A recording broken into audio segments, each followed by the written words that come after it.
네, 안녕하세요. 4월 11일 와플터치 오늘 함께 나누실 말씀은 시편 75편 말씀입니다.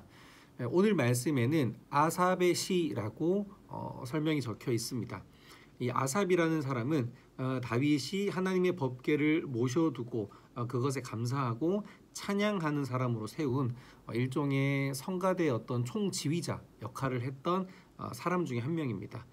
이 아삽은 그 형제들과 함께 하나님의 언약궤 앞에서 항상 섬기도록 선정이 된 그런 사람인데 시편의 내용을 찬양으로 만들어 부르면서 하나님의 말씀을 기억하게 했던 사람입니다.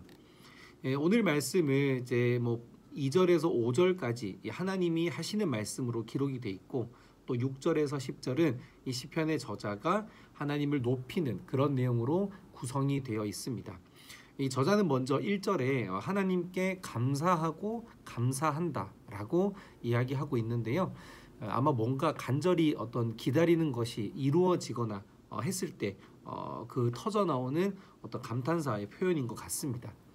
그리고 저자는 주님이 우리와 함께 계셔서 그가 놀라운 일들을 선포하신다라고 말하고 있습니다. 하나님이 하시는 놀라운 일은 무엇일까요? 한마디로 하나님의 심판입니다. 하나님의 그 심판의 내용들이 적혀 있는데요. 정한 때가 되면 공정하게 재판을 하시고 또 그것으로 모든 것이 흔들릴지라도 내가 세운 기둥은 확고할 것이라고 말씀하십니다. 그렇기 때문에 스스로 교만한 자들에게 거만하게 살지 말고 또 악인에게 그 콧대를 낮추라라고 말씀하십니다. 사실 역사적으로 어느 사회나 악인은 있고 또 교만한 사람은 있게 마련입니다. 그것이 내가 보는 누군가가 될 수도 있고 혹은 나 자신이 그렇게 될 수도 있습니다. 그런 사람들은 자신의 욕심이나 어떤 욕망의 신이 되어 하나님을 그 마음에서 밀어냅니다. 그 콧대가 높아져서 기어이 하나님을 비방하고 또 하나님께서 하신 일들을 무시하게 됩니다.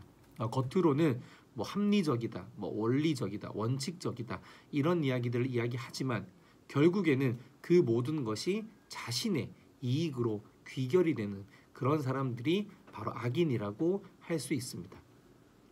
그렇게 교만으로 하나님을 밀어내는 자들에게 하나님이 분명하게 그들을 심판하겠다고 말씀하시는 겁니다. 본문 6절부터는 저자가 이제 그러한 악인이 어떻게 벌을 받게 되는지 또 그러면서 다른 어떤 것도 아닌 오직 하나님 그러니까 재판장이 되시는 이 하나님만이 사람을 높이기도 하고 낮추기도 하시는 분이라고 고백하고 있습니다. 이것은 이 땅을 심판하시는 주체가 명확하게 하나님이시라는 사실을 기억할 수 있도록 해줍니다. 어떤 인간의 기준에 보기에 뭔가 불확실함을 가지고 있는 그런 불안정성을 가지고 있는 수많은 변수들 때문에 그런 일들이 일어나는 것이 아니라 하나님께서 그렇게 하신다라는 것을 분명히 알려줍니다. 우리가 이제 코로나 시국이 굉장히 길어지고 있습니다. 이 시국이 길어지면서 점차 이 어떤 코로나라는 질병의 거대함 앞에 우리가 자주 매몰돼서 살아갈 때가 많습니다. 어떤 경우냐 하면 사람 간의 대화를 할 때도 그렇고 사업상의 일적으로 어떤 일정을 잡을 때도 그렇고 친구와의 만남, 가족과의 만남 이 모든 것들이 기승전 코로나로 귀결이 됩니다. 그렇게 하다 보면 그 질병 자체가 어떤 중심이 되고 기준이 되어 버리는 것이죠.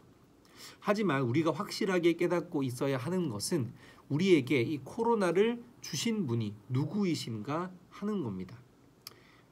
그렇습니다. 무섭습니다. 이 질병이 참 무섭고 두렵습니다. 참 나에게 거대하게 다가오는 이 질병의 파도 앞에 우리가 정말 휘청거리고 정말 어떻게 할 수 없는 나약한 처지인 것은 분명합니다. 하지만 그 질병 뒤에 오늘 본문처럼 이 세상 그 누구도 할 수 없는 사람을 높이고 낮출 수 있는 하나님이 계시다는 그 사실을 우리가 잊어서는 안 되겠습니다. 그리고 나서 오늘 본문 8절 말씀을 통해 이 저자는 여호와의 손에 분노의 포도주 잔이 있다고 말하고 있습니다. 하나님이 그 잔을 땅에 쏟아내시면 세상의 악인들이 그 찌꺼기까지 다 먹게 됩니다. 이것은 신약에 있는 요한계시록에 나오는 그 7대접의 심판과 아주 유사한 구조입니다만, 오늘 말씀의 맥락에 비춰 볼 때 악한 사람들의 행동이 하나님과 무관한 것이 아니라 심판자이신 하나님이 그 행동들을 모두 지켜보고 계시고, 또 그들 또한 하나님의 섭리 안에서 심판을 기다려야 함을 말해주고 있습니다. 결국 하나님은 악인들의 힘을 깎아버리시지만 의로운 자들에게는 힘을 얻게 해주십니다. 여기서 말하는 의로운 자가 누굽니까? 바로 야곱의 하나님을 선포하고 그를 찬양하는 사람들입니다.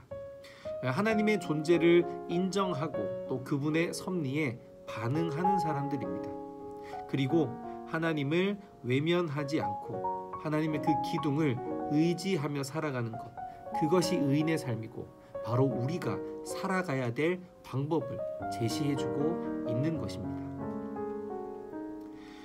이번 주는 또 특별히 고난 주간으로 우리가 보내게 됩니다. 우리의 죄를 위해 이 땅에 오신 이 예수님, 또 그분의 마지막 한 주가 또 이렇게 시작이 됩니다. 불의와 기득권에 맞서 끝내 십자가를 짊어지신 그 주님의 사랑이 이 땅에 굳게, 우리 마음에 굳게 세워져 있습니다. 우리가 붙들고 의지해야 할 것은 바로 그러한 주님의 십자가 사랑뿐입니다. 오늘 하루, 오늘 시편의 말씀처럼 악인들의 그것을 부러워하지 않고 이 역사를 관통해 일하시는 야곱의 하나님을 우리가 믿고 의지하는 그런 시간이 되시기를 간절히 소망합니다.